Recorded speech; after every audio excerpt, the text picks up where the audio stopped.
removing CA glue is never any fun, but I wasn't that careful enough on this, and I've broken one of the window cross pieces, but I can glue that. So I'm getting rid of the CA because I want to use a stain on this and then score it, and I'm getting rid of the CA with a coarse sandpaper, which is on the surface from gluing these windows at 3 in the morning. Almost finished. I've done almost all the spots now. Some of them might be soaked through though, so I might have to resort to some paint to touch it up. But it's giving it a nice weathered look, and I'm going to restain it here in a second and find out where my glue stains are still visible, because the stain won't go into the glue, of course. It just sits on top. And we'll do some more trim on this, but giving it that rustic look. I want it to match the age of the boat itself in the 20s, so this just gives it a sort of a mahogany walnut type look to it.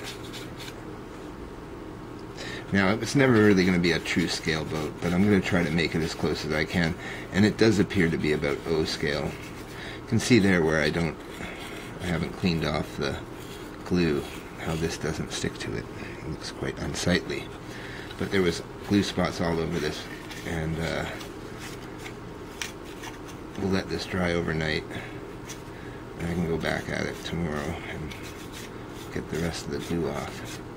I'm going to try to build the sides today and get further along and reinforce this with some basswood now that I've got the proper curve on the front. Did it basically by eye. I didn't really spend a lot of time drawing anything or making any blueprint plans. So sometimes it's the best way to go, especially when you're fitting with something that's irregular. This boat isn't really perfectly square in some places, and the metal is all bent, curved corners, so I have to suit this to that. But it will be a really nice addition to the boat, I think, and I'll be able to put a camera in through the top. I'm going to put a box lid on the top, like a crate, in the top of the cabin. Maybe I'll put a radome or something, or well, I guess not for a 1920s boat, but I might put something on the top that I can lift open and put in the wireless video camera, because that will be the way to drive it like the other boat. And hopefully we'll get out to the lake this weekend and do the first maiden of the electric RC boat test, which I wanted to do first before I risked putting a steel boat that weighs 12 kilograms or 10 kilograms in the water. And I'm not sure if it would sink or not. I don't want to test it. So I do have foam in it, so that's one good thing. But there's the colors coming out now. I went through about 50 sheets of balsa wood to get this exact grain. So if you look hard enough, you'll be able to find it. And there you go. When you peer into the front, you'll see that. I'll have to be staining the inside as well, but lots more sanding to do on this. And then along the side here, we're going to have porthole windows along the side lower area, which would be to the engine room. And along the top, we're going to have only one window here. We have a door on the other side, and a window. Maybe two windows on each side, I'm not sure yet. Probably. It depends. And then I have to make a roof with a tapered water drop on it, so that it has a bit of drainage and makes it more realistic. This will come off with this steel body, which is the engine cover. So that will come off. I've got it really close to the end now. I've got the displacement lubricator lever right there, so I can turn up the displacement lubricator, as well as, I'm not sure I can get this, but as well as adjust the actual pressure on the engine itself. And there's the engine in there. There is the Cuisinart temperature gauge. So you've got rare, medium, and well done. The displacement lubricator's in there. Sometimes balsa has a irregular grain if you want to make it a little bit more interesting. I did a bit of sanding around the lower part of the window to give it a distressed look, and I'm just putting more grain into it now. I've gotten rid of most of the glue now, but if I wanted to make a lighter area dark, I'll just take my X-Acto knife here, my hobby knife, very sharp hobby knife, and just do light scratches along the surface. Now I'm going to put nomex on the inside of this, which is a thin layer of fireproof fabric, and that will prevent the balsa from getting hot and steamy. The nomex will absorb the moisture first before the balsa. And I also have a big bag of desiccant gel crystals that I'll put in as well to the cabin so that it can keep it dry for the servos. That will be the next challenge. We'll be putting the servo system in the back of this cabin and trying to make it look hidden, or not look hidden, I guess, but be properly installed so that I have good action on all the servos from this boathouse. I'm going to have disconnecting clevis pins to my servos, so the cables will, or the rods will come out of the cabin, which will be the plan, and then I will drop a pin in, some kind of pin, when I get the boat to the lake or the pond or whatever, and then hook up the servos. It's not going to be like a multi-copter where I'm flying it every day or something, or every week. So we'll just give this a bit of an antique look. I probably won't be paneling it. I was going to actually put strip wood all along it, but I think that for the scale and the purpose, this is probably more practical. If I do end up strip wooding it, then this will all be for nothing, but at least it's adding a little bit of color to the inside as well. You can see there where the glue really won't take the stain, so I'll paint this all black inside. That'll eliminate that problem easier. And then I'll put the nomex fabric over top that I used under the boiler. We'll let this dry now, and the next time you see this in the next clip, it should be on the boat almost, and all sides will be done, and the doorway. I have to work on the door and look at some photos of boats to see what kind of door I'm going to put on. But there you go. It's going to look quite nice on the front here.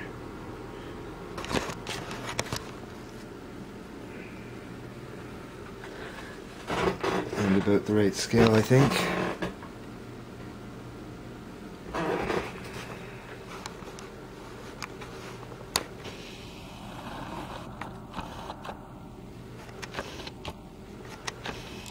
Old camera. Anyways, see you later, guys, in the next clip. This is going to be an edited video, so hopefully you'll find it entertaining.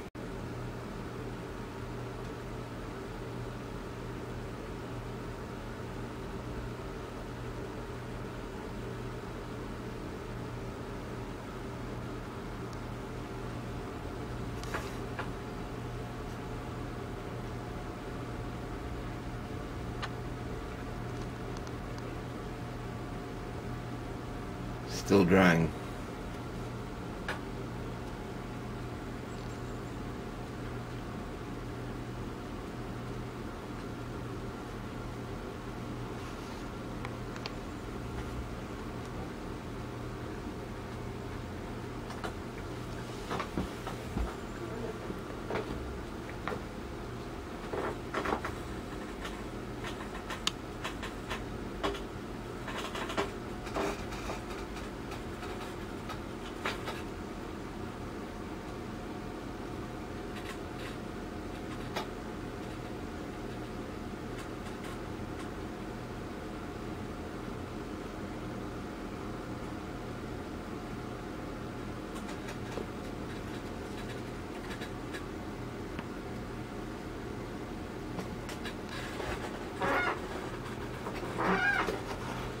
So it's almost done, not quite.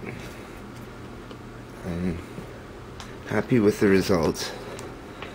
A lot more to it than just the skin and the outlying structure here. Now what I'm going to do is take this off and show you what's inside the actual captain's cabin now. And I named my creation the Bev, after my mom actually, so that's my piece of art. And in addition to the excellent work this guy did on his boat, maybe didn't have the time to finish it, so I'm going to try to do him good with it. And so far so good. I think it's turned out as I wanted it to. I'm just trying to get the camera set up.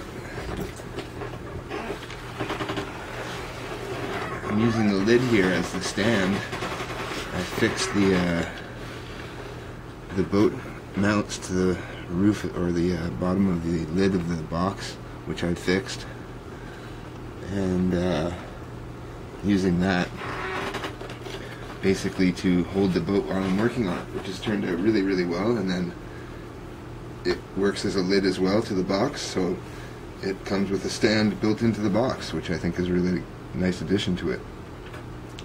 Now I'm going to show you the inside of the top here. These are just sort of sitting on there on the paint, but it is still wet to a certain extent, so I have to be careful here. But it comes off the superstructure, so that can get down to the actual metal boat. I've got the actual I guess it would be the deck is lined up now with the original maker's positioning.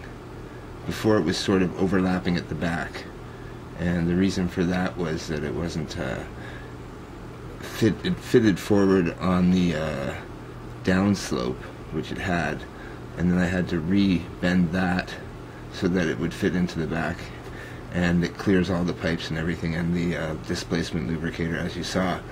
So let's take a look at this inside. Try to get enough distance here. Okay, so the roof here comes off. It slides off. I won't do that right now. Anyways, it slides off.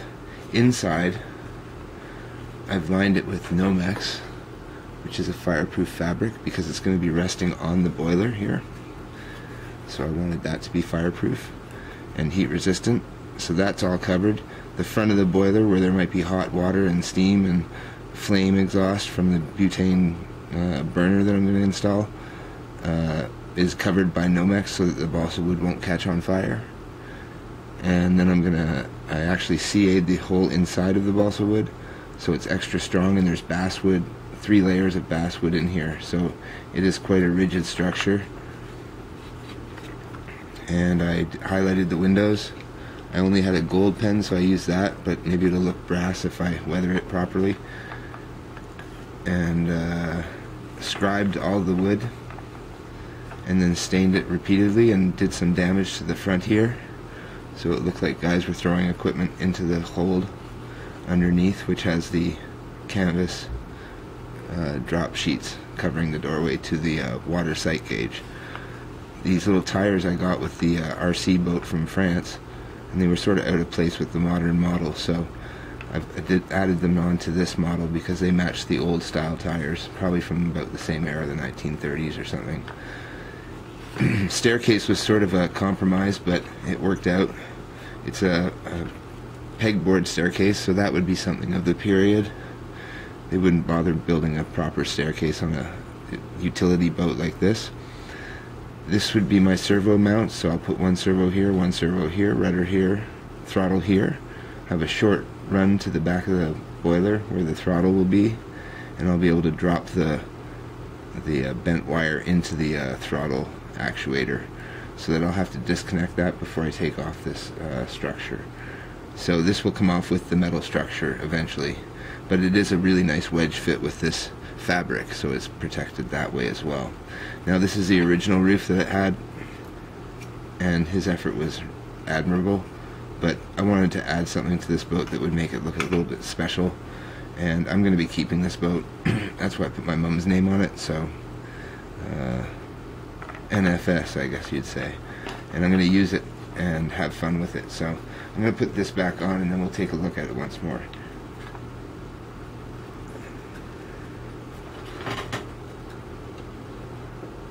Line it up with the sight, or with the pressure gauge, and then I know that it's in place. Very strong though. Once this paint is dry, be able to push down on it, and that ledge where I'm putting the servos is an excellent place to position it level with the boat. But it lines up pretty much every time, so I'll just push it back here.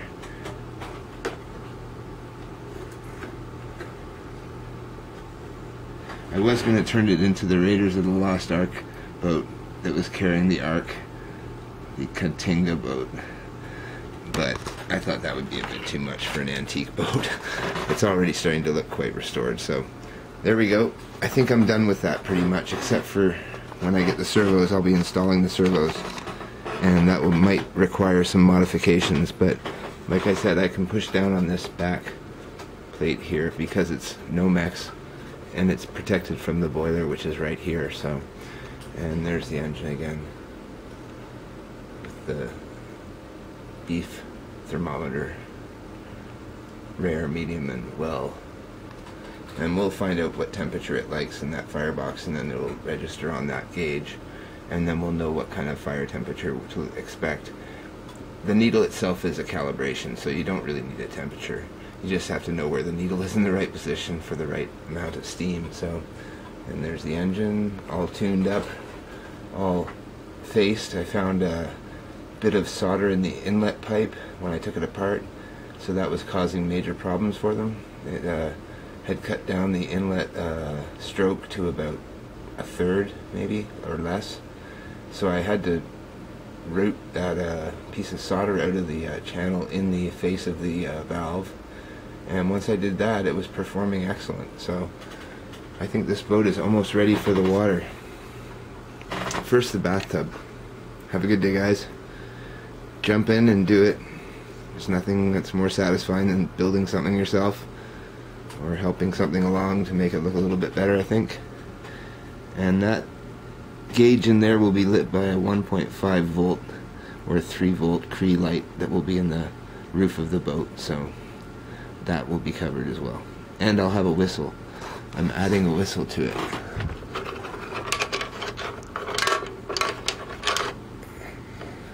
So I'm gonna do a T-barb off of the boiler, and this will be hooked up to a servo so that I can activate this with the servo and then toot the horn while in the lake. See you later, guys. Have a great day.